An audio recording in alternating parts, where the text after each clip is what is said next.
सभी साथियों को नमस्कार। जो लोग जुड़ते जा रहे हैं वो लोग शेयर कर दें। आशीष भैया नमस्कार। आशीष भाई इस समय बिहार में है।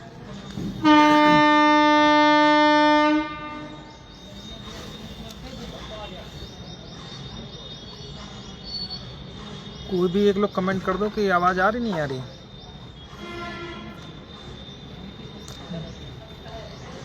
दीपक भैया नमस्कार। नरेंद्र भाई,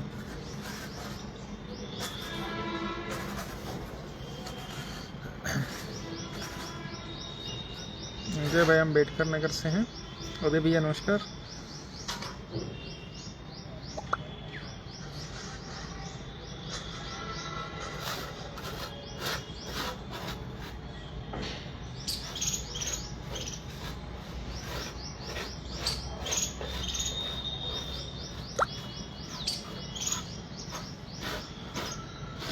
कोई भी एक साथ ही कमेंट कर दो कि आवाज़ आ रही नहीं आ रही। रिजवान भाई नमस्कार।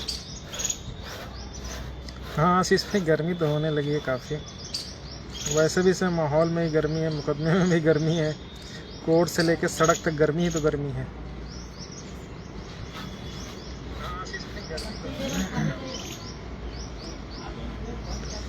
देवकांत भैया नमस्कार। जवाहर भाई नमस्कार।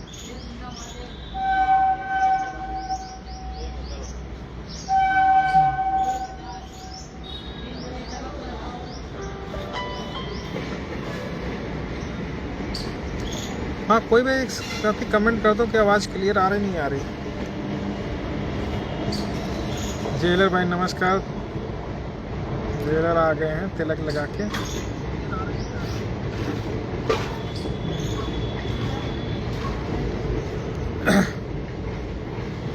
अनुपम भैया ठीक है, बस यही क्लियर करना था, आवाज़ आ रही नहीं आ रही। रवि कुशवाहा भाई नमस्कार। बड़ी तैयारी में इस समय लगे हुए जोर शोर से।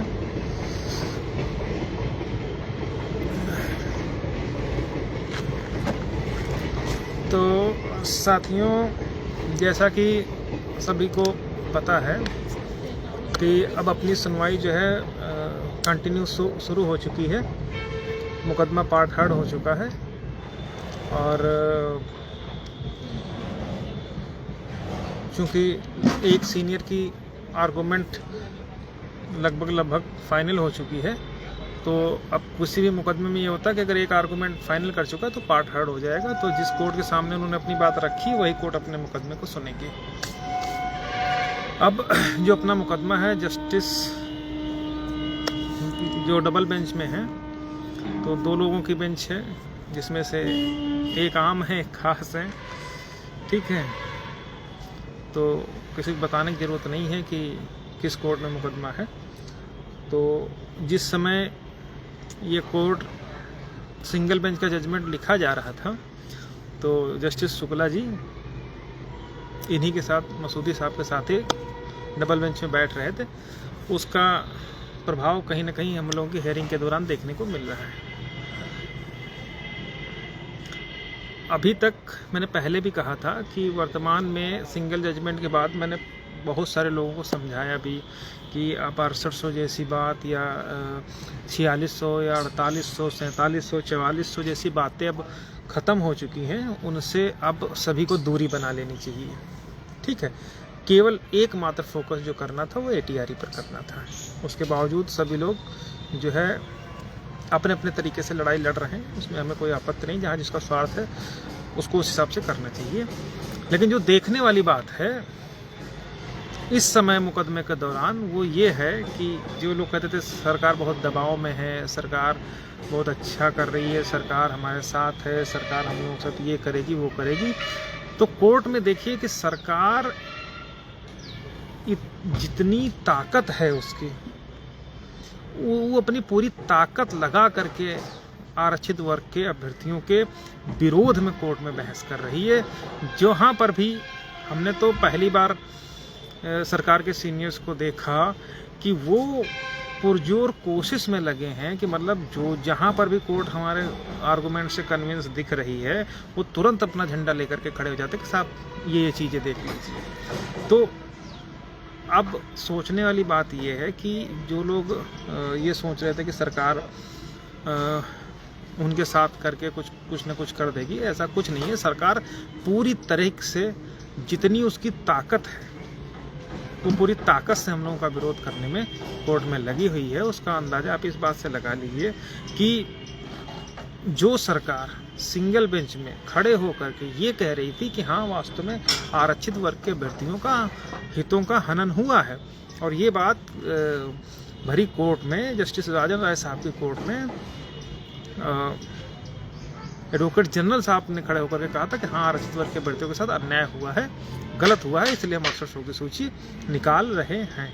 ठीक है, वही सरकार आज की डेट में डिवीजन बेंच में पूरी तरीके से विरोध में उतरी हुई है कि नहीं साहब ये सब फर्जी हैं, इनको जो है भर्ती प्रक्रिया से बाहर होना चाहिए था और ATRE में ये लोग कम नंबर पाए हैं, इसलिए इनको नेक्स्ट स्टेप में नहीं काउंट किया जाना चाहिए, हमको पावर है कि हम कुछ भी कर सकते। ये सारी बातें वो बहस के दौरान कह रही है।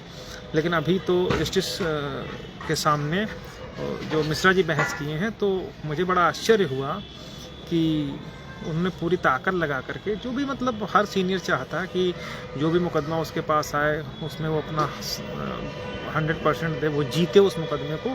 लेकिन अब जो बहस हुई उपेंद्र सर की, उन्होंने आर्गूमेंट लगभग कंक्लूड कर दिया है, ठीक है, लेकिन उन्होंने कहीं पर भी इन बातों का जिक्र नहीं किया था कि हाँ सरकार ने सिंगल बेंच में इस बातों को माना, हो सकता कहीं मिस हो गया हो, तो ये सब बातें थी, तो इनको कोर्ट में रखना चाहिए था कि चूँकि 6800 हमारी तरफ से तो है नहीं, ना ही हम उस पर बहस कर सकते हैं, लेकिन सर को बहस करनी चाहिए थी कि हाँ भाई सरकार ने अपनी गलती मानी है, और ये उस एफिडेविट को कोर्ट में दिखाना चाहिए था जब सरकार हमारे विरोध में आर्गूमेंट कर रही थी। तो वहाँ पर एक हमारे पास पॉइंट ये बन सकता था कि भाई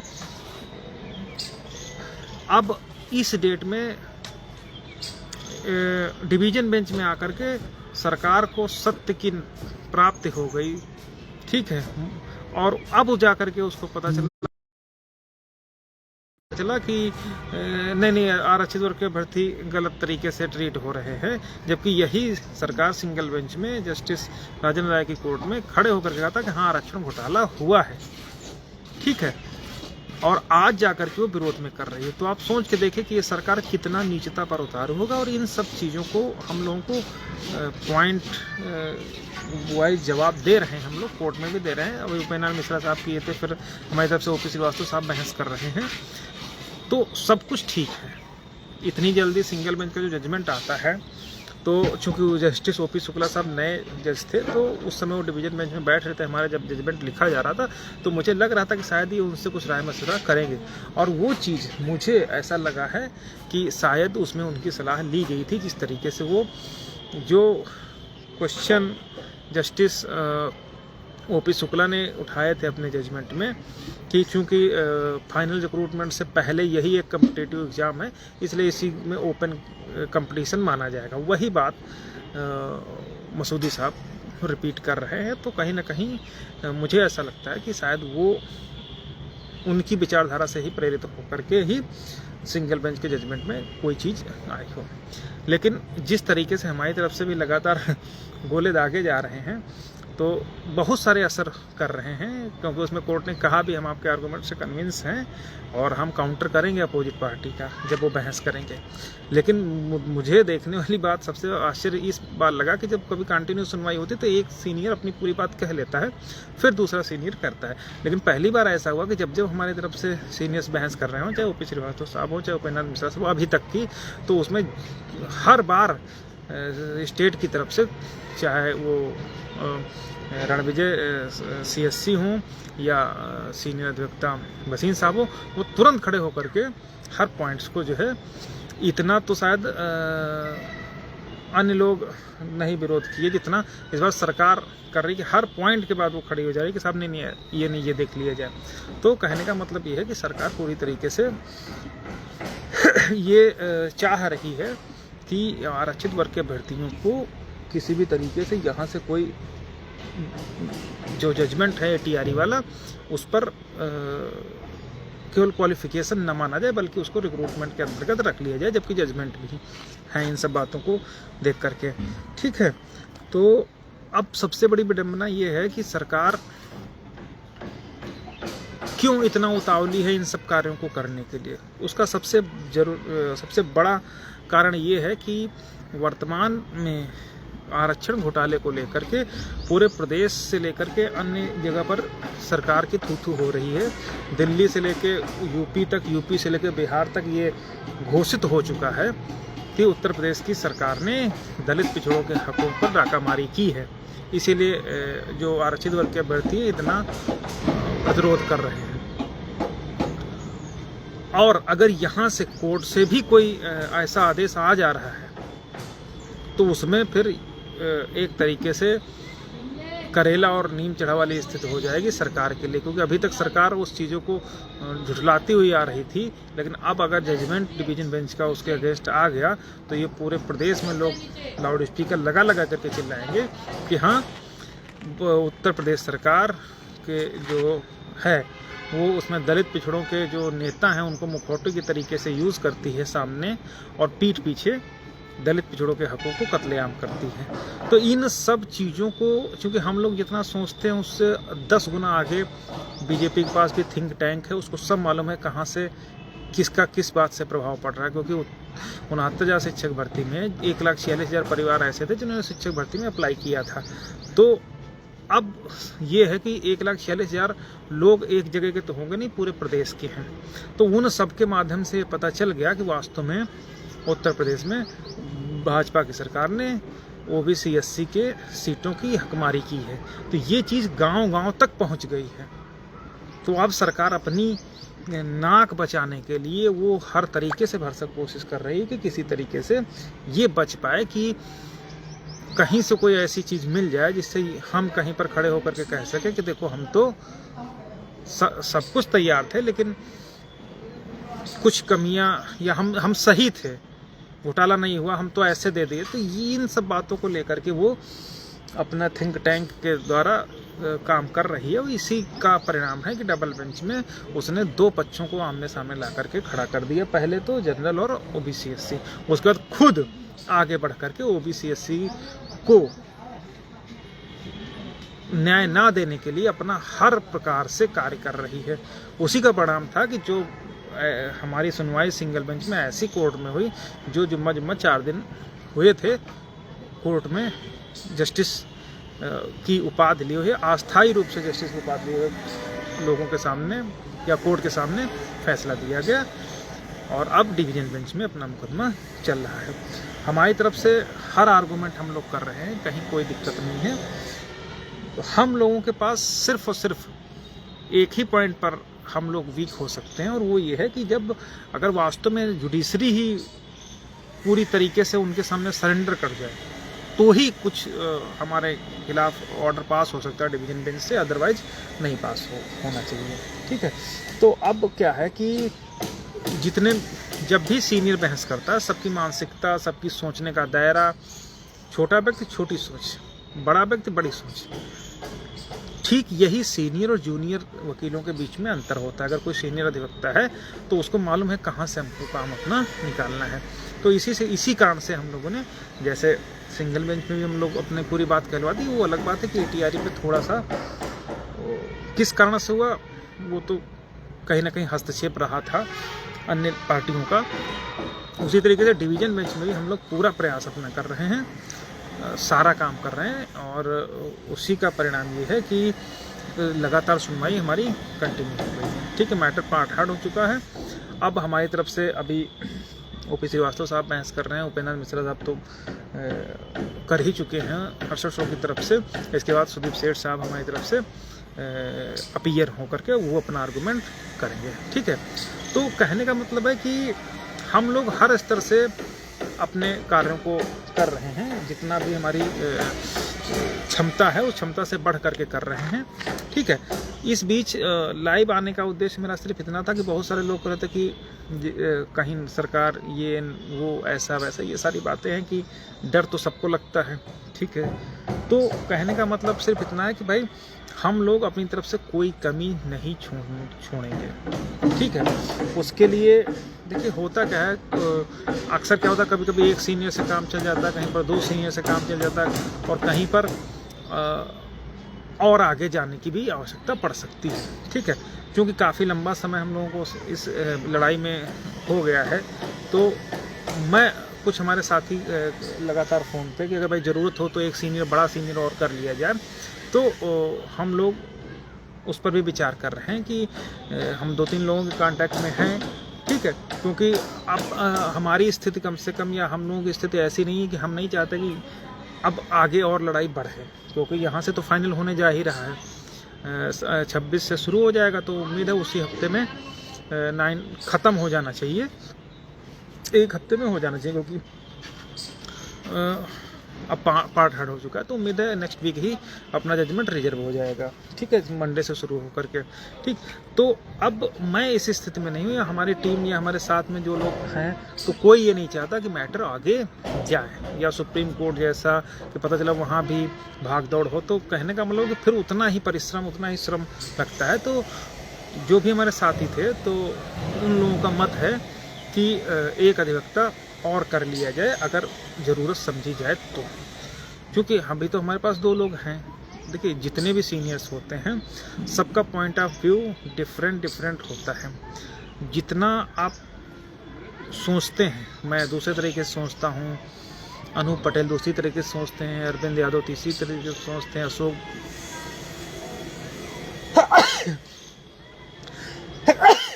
भाई, अरविंद भाई अलग सोचते हैं, तो इसी तरीके से रामविलास अलग सोचते हैं, सुशील भाई अलग, सबका किसी एक चीज़ के विषय में अलग अलग तर्क हो सकते हैं। तो उन सभी तर्कों को रखना भी कोर्ट के समक्ष जरूरी हो जाता है। हम ये चाह रहे हैं कि अभी तक जितना हम लोगों ने किया है, ठीक है, वहाँ पर अगर सब लोग चाहेंगे, अभी मैं कोई इस बात के लिए लाइव नहीं आया हूँ कि हाँ आप लोग सब लोग सहयोग करो, हम जो है एक सीनियर करने जा रहे हैं। ये मैं सिर्फ अपने सबके सामने बात रखने की हिम्मत जुटा पा रहा हूँ कि 2 सीनियर हमारे पास ऑलरेडी, कहीं भी एक भी सीनियर पर्याप्त होता है, लेकिन जब आपके खिलाफ पूरी उत्तर प्रदेश सरकार खड़ी हो, उनके साथ में उनका बैकडोर से सपोर्ट करने वाले अन्य लोग खड़े हों, तो वहाँ पर अपनी तरफ से ये बहुत इम्पॉर्टेंट हो जाता है कि अपना 100% उस पर दे दीजिए। क्योंकि अगर यहाँ से हम लोग जीत जाते हैं, जैसा कि सिंगल में तो लगभग जीत ही गए थे, थोड़ा सा कमी रह गई ATRE पर, तो उस पॉइंट को लेकर के हम लोगों को पूरी तरीके से क्रश करना है, रगड़ देना है, ठीक है। तो उसके लिए जितनी भी हम लोगों की ताकत है, क्षमता है, उस पूरी क्षमता के साथ लड़ाई लड़ रहे हैं। और अगर सभी लोग एग्री हो जाएंगे, देखिए, तो हम लोग एक बहुत बड़े अधिवक्ता को करने की और सोच सकते हैं, ठीक है। मैं ये नहीं कह रहा हूँ कि मैं अपनी इच्छा आप लोगों पर नहीं थोप रहा हूँ, मैं सिर्फ अपनी बात बता रहा हूँ कि अगर ऐसा हो जाए तो सो बेटर हो जाएगा। उसका रीज़न ये है कि भाई मैं पहले ही बता चुका हूँ कि मैं नहीं चाहता कि अब इस मुद्दे को आगे ज़्यादा जाना चाहिए। जब बड़ा सीनियर होगा तो अगर यहीं से हम लोगों के फेवर में जो चाहते हैं उसके पक्ष में ऑर्डर पास हो जाएगा, तो फिर हमारे लिए रास्ते आसान हो जाएंगे। और फिर सरकार पर चुनावी समय है, सरकार पर बहुत बड़ा दबाव आ जाएगा हम लोगों को नौकरी देने का, ठीक है। तो ये बात है।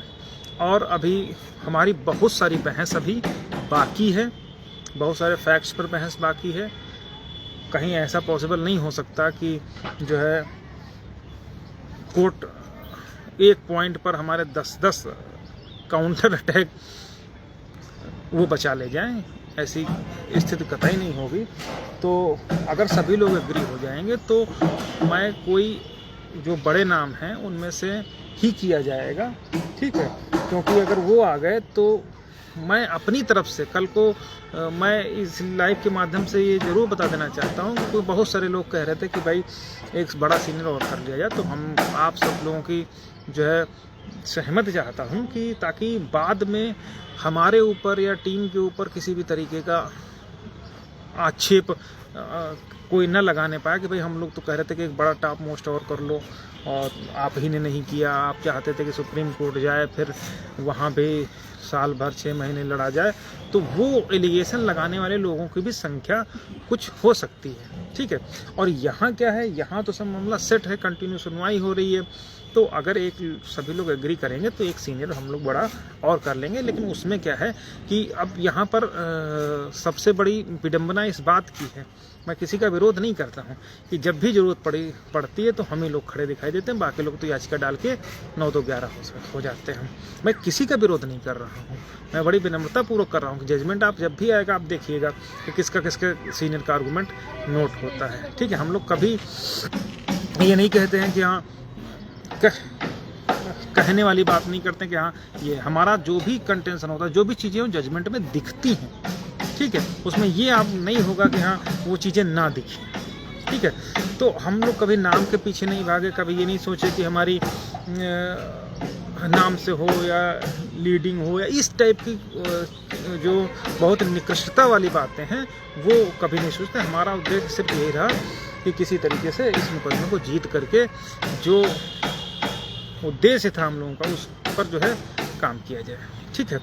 अब चूँकि सीनियर अधिवक्ता के लिए बहुत सारे लोग कह रहे थे तो मैंने सब लोगों के समक्ष ये बात रखी, क्योंकि यहाँ पर बात रखना इसलिए ज़रूरी है कि अक्सर ये होता है कि हम जो महसूस करते हैं कि हाँ ऐसा और कर लिया जाए, फिर उसको फिर पीछे नहीं खींचना चाहिए, ठीक है। तो अगर सभी लोग सहयोग के लिए तैयार होंगे, ठीक है, कोई बहुत ज़्यादा कोई आएगा नहीं, 500-700 रुपये अगर सब लोग कर देंगे तो बड़ा वकील हर हालत में हम लोग एक कर लेंगे, इतना मुझे पूरा भरोसा है, ठीक है। और उसके ऊपर से हम लोग कर भी रहे हैं, ठीक है।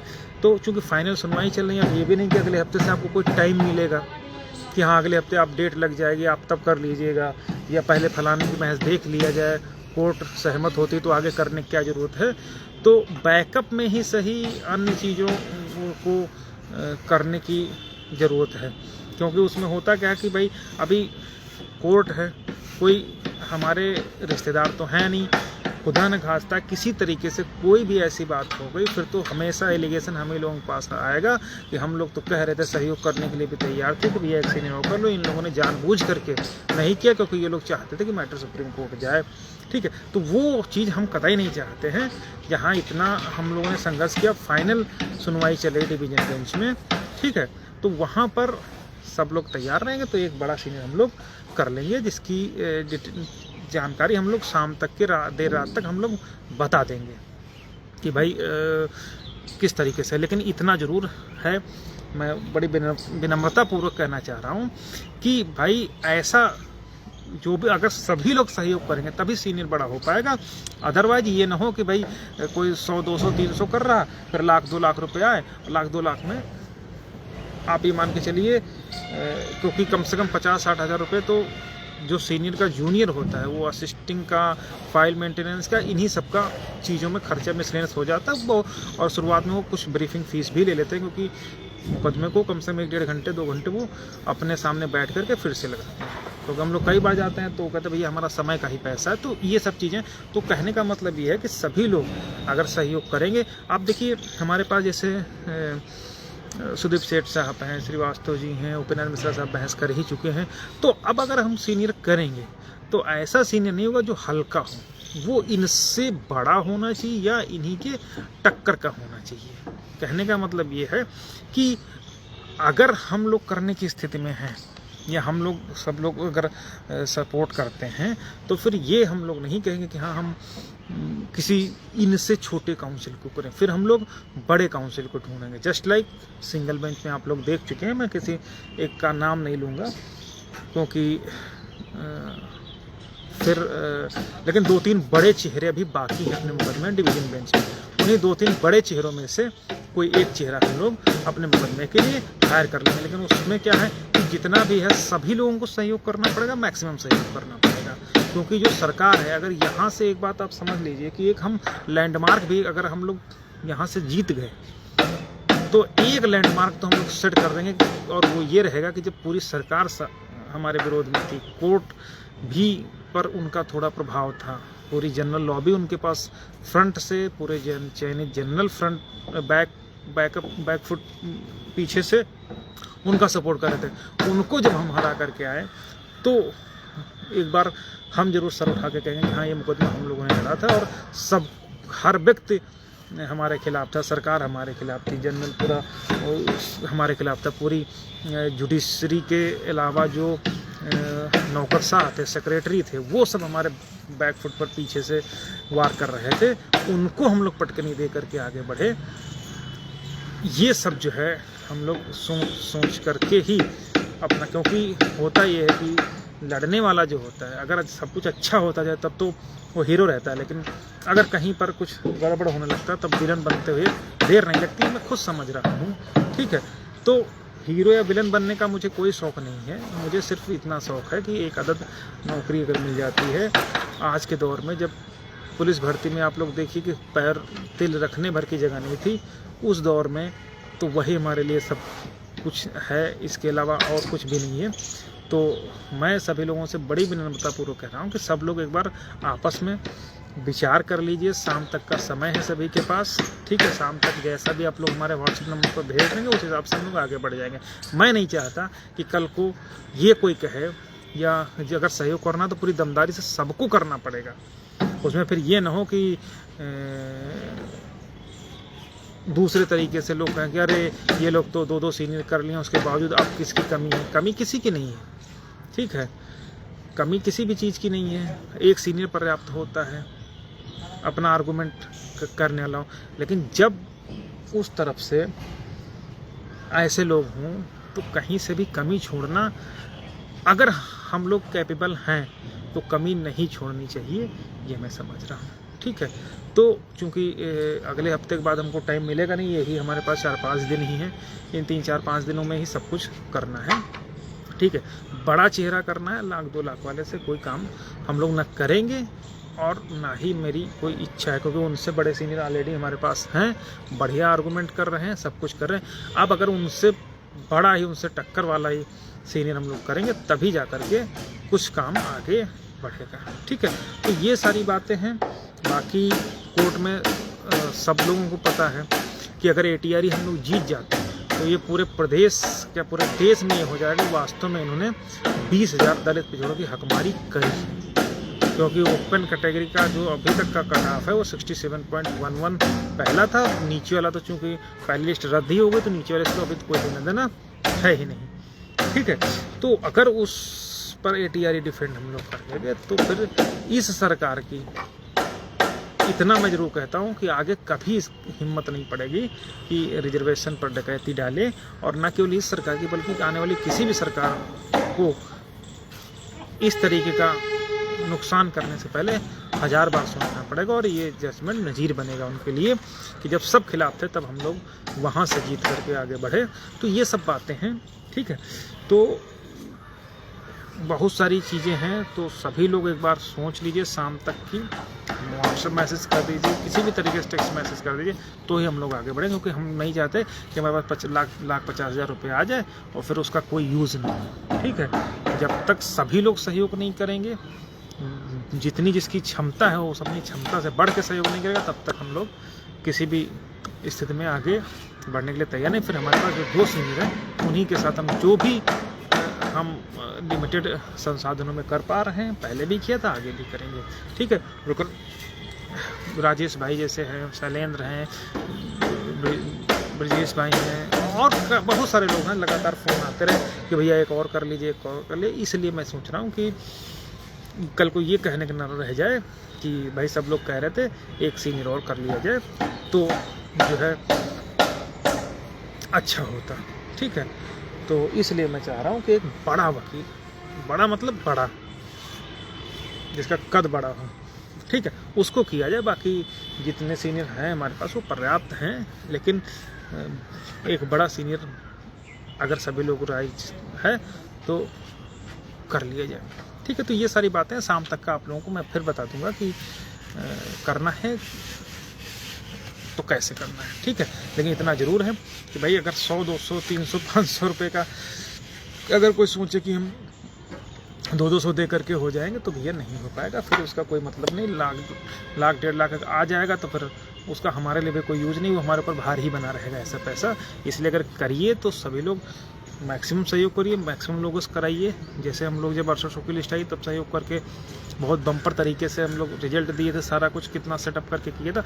वैसा ही अगर सभी लोग सहयोग करेंगे तो हम बड़ा काउंसिल करेंगे, फिर मैं कम से कम आश्वस्त होकर के ये कहूँगा कि हाँ मुझे अब भरोसा हो गया कि हाँ हमारे साथी अगर हमारे साथ हैं तो हम लोग आगे बड़ा सीने करके इस मुकदमे को एक नज़ीर के रूप में प्रस्तुत करने चाहेंगे, ठीक है। अरविंद शर्मा भैया ये सारी बातें हैं, अरविंद यादव भाई हैं, अनिल कुमार हैं, ठीक है। सुनीता दीदी ऐसा ना EWS पर इतनी जल्दी ऑर्डर रिजर्व नहीं हुआ, वहाँ पर भी सिंगल बेंच में जजमेंट है और हम लोगों का सिंगल बेंच से डिसाइड होकर डिवीजन बेंच में है। तो EWS पर तो खैर अलग है, हालांकि उससे हमको कोई लेना देना नहीं, वो लोग सरकार से लड़ रहे हैं, सरकार इच्छा हो दे इच्छा होने दे, उससे हमको नहीं मतलब है। और अब क्या देगी जब पूरी भर्ती ऑलमोस्ट कंप्लीट हो गई है, लेकिन अब चूँकि लड़ने वाले हैं तो सब लोग यही सोचते हैं कि कम से कम हमारा हो जाए तो शायद बेहतर परिणाम हो, तो उसी लड़ाई को हम लोग भी लड़ रहे हैं, ठीक है। तो ये सब बातें हैं और अब ये समय नहीं है कि उसको इतने सालों के संघर्ष को जाया किया जाए, ठीक है। बहुत सारे इस बीच में आरोप प्रत्यारोप प्रतिरोध सब कुछ हैं, लेकिन इन सब पर जो है हम लोगों ने कभी गौर नहीं किया। उसका रीज़न ये रहा है कि अगर रिजल्ट मैं दे रहा हूँ तो मैं ना तो किसी को सुनता हूँ, ना ही मैं उचित समझता हूँ कि कोई ऐसा व्यक्ति हमको राय दे जो खुद जिसका कोई वजूद ना हो, ठीक है। तो ये सब बातें हैं, बाकी जैसा सभी लोग उचित निर्णय लेंगे शाम तक ही हम लोग क्लियर कर देंगे। लेकिन हमारे पास यही एक वीक है, नेक्स्ट वीक जो है मंडे से सुनवाई पूरी तरीके से धाकड़ तरीके से शुरू हो जाएगी और उसके बाद ना हमारे पास कहने के लिए कुछ बचेगा ना आप लोगों के पास बचेगा, ठीक है। तो ये सब बातें हैं, बाकी फैक्चुअल जो बहस है, जो तथ्यों पर है, सुप्रीम कोर्ट के जजमेंट्स पर है, सब पर बहस है। बस वही चीज़ें ना, सीने का प्रभाव इतना पड़ता है। मैं आपको बता दूं कि एक मुकदमा था इलाहाबाद हाई कोर्ट में, प्रभाव पड़ता है इसलिए मैं बता रहा हूँ। तो वो एक आगरा का फर्जी डिग्री वाला कुछ मैटर था, तो उस पर 2-3 पिटीशन थी। एक में जूनियर अपीयर हो रहे थे, एक में सीनियर अपीयर हो रहे थे। तो 2 दिन पहले जो सेम बहस जूनियर ने करी, वही सेम बहस अशोक खरे साहब ने करी। अशोक खरे साहब ने उसमें सिर्फ उसमें क्या हुआ था कि बेसिक शिक्षा विभाग ने आगरा से जब डिग्री फर्जी पकड़ा गया था तो उसके आधार पर बेसिक शिक्षा विभाग ने उनको बाहर कर दिया था, निलंबन कर दिया था कि इनकी डिग्री चूँकि है इसलिए निलंबित हो गई। तो अशोक खरे साहब ने इतनी बहस करी थी कि आप केवल STF की रिपोर्ट के आधार पर ये कैसे कह सकते हैं कि इनकी डिग्री फर्जी है, जब तक कि यूनिवर्सिटी उनकी रोल नंबर सहित ये जारी नहीं करती, एक सर्कुलर नहीं जारी करती कि हाँ इन लोगों की डिग्री फर्जी है, तब तक आप किसी को कैसे निलंबित कर सकते हो। मतलब STF की रिपोर्ट को उन्होंने ठिकाने लगा दिया और ये कह दिया कि जब तक आगरा विश्वविद्यालय ने चूंकि परीक्षा कराई है तो जब वो पहले अपना सर्कुलर जारी करे और रोल नंबर के साथ में और कैंडिडेट के नेम के साथ में कि हाँ इन लोगों की हम डिग्री अवैध कर रहे हैं, तब तक कैसे जो है इनको नौकरी से निकाला जा सकता। कोर्ट ने उस पर स्टे कर दिया और वो दिन है, आज का दिन है, 4 साल हो रहे हैं, आज भी वो लोग नौकरी कर रहे हैं। तो बात वही रहती है, बस उसको किस ढंग से कहना है, किसके द्वारा कही जा रही है, उसका बहुत बड़ा प्रभाव कोर्ट में पड़ता है और अन्य जगह भी पड़ता है।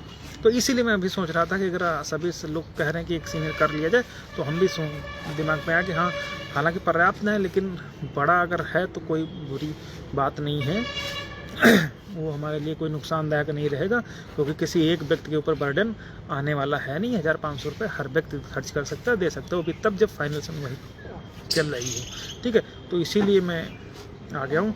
हम माधव भैया, कमलेश भाई बिल्कुल सही, कमलेश भाई जैसे हैं हर बार ये लोग सहयोग किए हैं। अगर हम 500 कहते हैं तो 1000 ये लोग करते हैं और ये भी जानते हैं कि उनका एक एक पैसा सही कामों में लग रहा है, कभी इधर से उधर भी नहीं किया है। तो इसलिए विश्वास है तो कर रहे हैं, लेकिन अब क्योंकि फाइनल सुनवाई चली तो हमें भी लगता है कि एक बड़ा सीनियर कर लिया जाए। इसके लिए जो है सभी लोग जो मैं कमेंट देख रहा हूँ उसके हिसाब से मैसेज हमारे मोबाइल पर अभी से आने लगे कि हाँ भैया आप लोग कर लीजिए, ठीक है। तो ये सारी बातें हैं। बाकी किसी सीनियर को करने का मतलब ये कतई नहीं है कि हाँ हमको गारंटी मिल जाती है कि हाँ ये सब जगह। हम लोग सिर्फ अपना 100% दे रहे हैं, लेकिन आप ये समझ के रहिए कि अगर कहीं से भी हम लोगों के मन में मैल होता तो इतने दिन तक इस लड़ाई को ना तो मैं लड़ पाता ना आगे लड़ पाता। मेरा उद्देश्य सिर्फ इतना है कि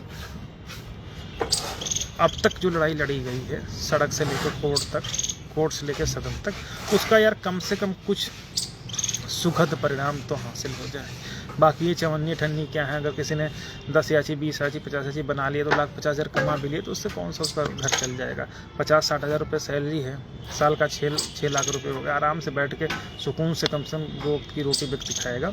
तो ये सब बातें रहती, तो इसलिए मैं जो लोग फुटकर याची चाची वाले हैं बना करके घूम भी रहे हैं तो उन पर मैं कोई अपनी ज़्यादा बात कहना उचित भी नहीं समझता हूँ। लेकिन इतना ज़रूर है कि अगर नौकरी मिल गई तो हम लोगों को बहुत भविष्य सुरक्षित हो जाएगा।